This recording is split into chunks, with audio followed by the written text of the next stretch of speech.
धर्मेंद्र प्रधान अबरू कितना ले बजान तब इस्तीफा दे बतू अबरू कितना ले बजान तब इस्तीफा दे बतू देना होगा जब इतने लाखों लोग चिल्ला चिल्ला कर बोल रहे हैं तो दो ना धर्मेंद्र प्रधान का इस्तीफा। जब दिल्ली की सड़कों पर इतना बवाल मचा हो और छात्र सड़कों पर हो तो किसी के भी मन में सबसे पहला सवाल यही आता है कि आखिर इतनी फजीहत के बावजूद जो है धर्मेंद्र प्रधान का इस्तीफा क्यों नहीं दिया जा सरकार कोई बड़ा एक्शन आखिर क्यों नहीं ले रही है।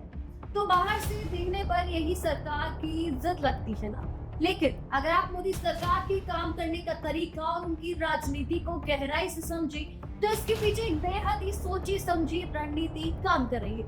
आइए आपको इसे बहुत ही आसान भाषा में अच्छे से समझाते हैं। धर्मेंद्र प्रधान के इस्तीफा न देने के पीछे सबसे पहला कारण है दबाव पे न झुकने की रणनीति। मोदी सरकार ने यूपीए सरकार के दौर से एक बहुत ही बड़ा सबक सीखा है।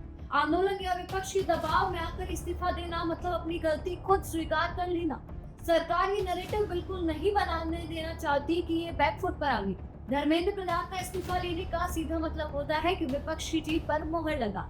अगर हम 2018 की एमजे अकबर की उपवाद को छोड़ दें तो इस सरकार का इतिहास ऐसा ही कुछ रहा। वहीं दूसरा बड़ा कारण है इस्तीफे की जगह सिस्टम सुधारने की कोशिश करना। सरकार का मानना है कि सिर्फ चेहरे बदलने से बात नहीं बनेगी बल्कि सिस्टम ठीक करना पड़ेगा। इसलिए मंत्री को हटाने के बजाय एनटीए के पुनर्गठन पर जोर दिया गया। एजेंसी में अनुजा बापट, रुचिरा बीज, आकाश जैन और आदित्य जैसे वरिष्ठ अधिकारियों को भेजकर सरकार जनता को ये मैसेज देना चाहती है कि वे खराबी को जड़ से सुधारने की कोशिश कर रही है। वहीं तीसरा बड़ा कारण है धर्मेंद्र प्रधान की संगठन भी मजबूत। धर्मेंद्र प्रधान सिर्फ एक मंत्री नहीं बल्कि पार्टी के सबसे मजबूत स्तंभों में से एक है। एबीवीपी से लेकर बीजेपी संगठन तक उनकी जड़ें बहुत ही गहरी है। बड़ी योजनाओं में भी काफी सफलता दिलाई है, जैसे 2016 की फ्लैगशिप उज्ज्वला योजना को घर घर तक पहुंचाने में उनकी मुख्य भूमिका रही। वहीं वे चुनावी मास्टरमाइंड भी है।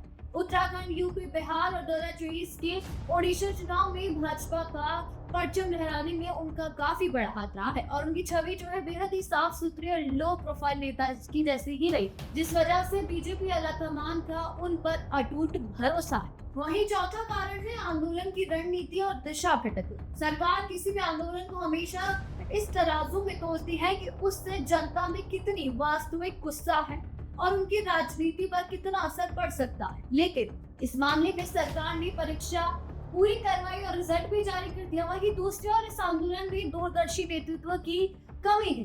छात्रों के मुद्दे में जब विपक्ष के नेता कूद पड़े तो ये बच्चों का आंदोलन रहने के बजाय राजनीतिक अखाड़ा बन गया। तो कुल मिलाकर गणित बहुत ही साफ है। सरकार इस पूरे बवाल को शांत करने के लिए मंत्री की बलि देने के बजाय प्रशासनिक बदलाव और कड़े फैसलों का रास्ता चुन रही है। मोदी सरकार का संदेश बिल्कुल साफ है कि हम किसी के दबाव में आकर फैसला नहीं लेंगे बल्कि काम करके दिखाएंगे कि सच्चाई सरकार की क्या है। इस रणनीति की वजह से तमाम हंगामे के बावजूद धर्मेंद्र प्रधान अपनी कुर्सी पर बने हुए। तो ये थे आपके सवालों के जवाब। अगर इन्फॉर्मेशन अच्छी लगी हो तो हमारे चैनल को सब्सक्राइब जरूर करना और ऐसे ही तमाम खबरें और अपडेट्स के लिए देखते रहिए भारत अवतार। धन्यवाद।